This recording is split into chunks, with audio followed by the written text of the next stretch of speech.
Hi, welcome to week 13 of the 15-week semester. We're starting to wrap her up.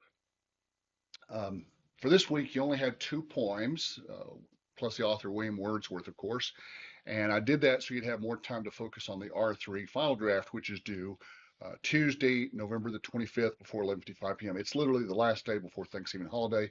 That'll give me a week to get them graded. I hope you've also printed out and taken time to look over that R3 simplified assignment sheet.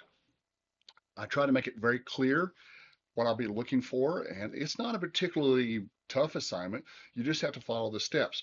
Now, there was one thing that got left off on the grading standards. I broke those down into bullet points, and you notice the first one is format, which is just following the handout called format.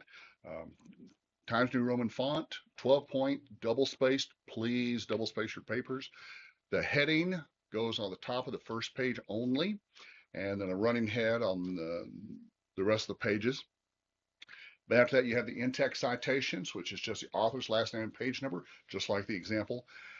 And what was left off was the works cited page. Of course, you're graded on your works cited page.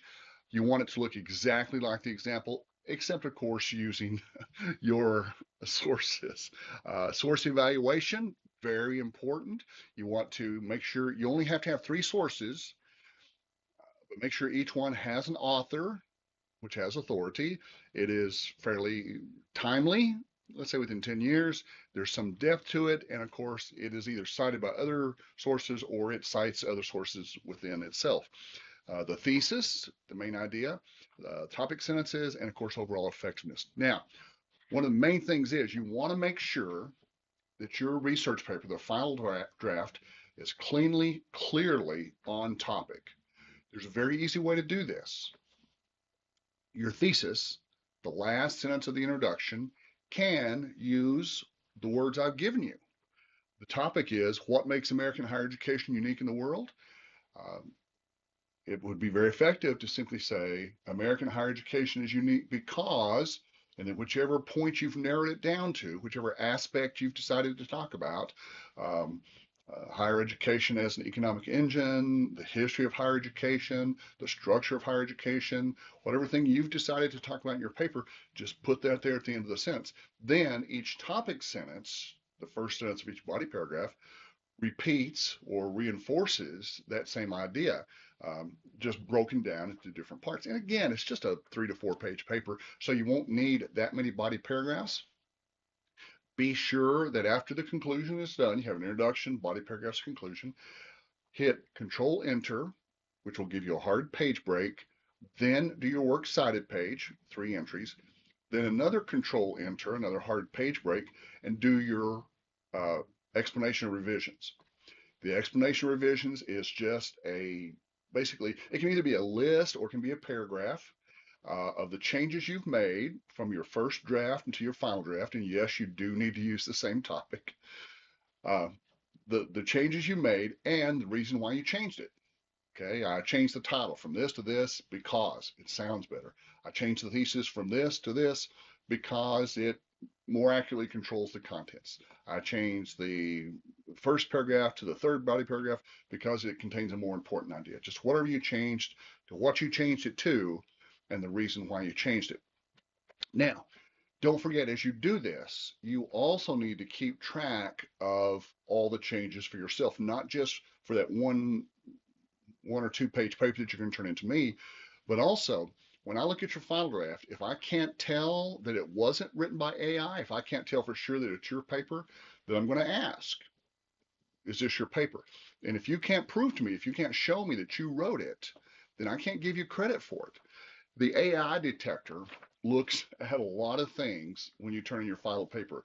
Substantive idea variation, sentence complexity, lexical variation, content words, functional words, critical thinking level, word variation, and several others, which I don't have a list of. But yeah, it's pretty good at catching AI. And I don't want anyone to get a zero on this assignment. So be sure you follow the topic, be sure that you write it, be sure you follow the directions. Again, it's not a particularly tough assignment, but it is kind of working through the steps, working through the process, and then submitting a paper that you're happy with. I recommend you go ahead and work on it a little bit each day this week, then stop on Friday. Where are you at on Friday? Just stop, call it, put it aside. Give yourself Friday, Saturday, Sunday, just to let it sit on the back burner, let it percolate a little bit. Then come back on Monday or Tuesday, Monday and Tuesday, and kind of re-review it, re-revise it, double check for spelling, grammar, punctuation, make sure your thesis is clear, make sure your topic sentences are clear. Then you'll have until Tuesday night to submit. Now, don't wait too late to begin submitting. The deadline is 11:55 p.m. Tuesday, November 25th. If you wait till 11:50 or 11:52, you won't have enough time to go through all the steps of submitting the paper before the app closes. So really, I would wait no later than 11:30 p.m. No matter where you're at, even if you just got, one page written, go ahead and turn that in so I can give you partial credit. If you'll turn something in, I can give you partial credit. It's just when you turn nothing in, I can't give you credit. And of course, you know that late work is not accepted. Now, what to do if you're trying to submit and it won't go through? Very rarely, Blackboard does have problems. Of course, they let me know, or there may be some other issues. And if you're trying at 11:30, 11:40, tried 2 or 3 times to submit and it won't go through, well, first of all, stop. Take a deep breath. Don't panic. Close your work. Be sure you've saved it. Close it. Reboot your computer, and then let it come back up. That's always my first advice. Reboot your computer. Once you've tried that, if it still won't go through on the Turnitin app, email it to me as an attachment. Please do not send a Googled shared docs or any sort of shared document. Sometimes I can't even open those. And when I can, I have to download them. I have to change the file format. It's just a whole process to go through. If you'll send it to me as an attachment, it's much easier and quicker for me to submit it for you. But I have to have it before the 11:55 p.m. deadline. If you send it to me at 12:07 on Wednesday, that's late, and late work is not accepted. Now, if you have questions, no, I'm sorry, that's the wrong phrasing. When you have questions, because I'm sure you will have questions, when you have questions, email me, jfly@southplainscollege.edu, and I will get back to you just as quick as I can. I got to warn you, though, weekends are not a good time for me, but I will get them back to you on Monday as soon as possible. All right, have a productive week, and we'll talk later.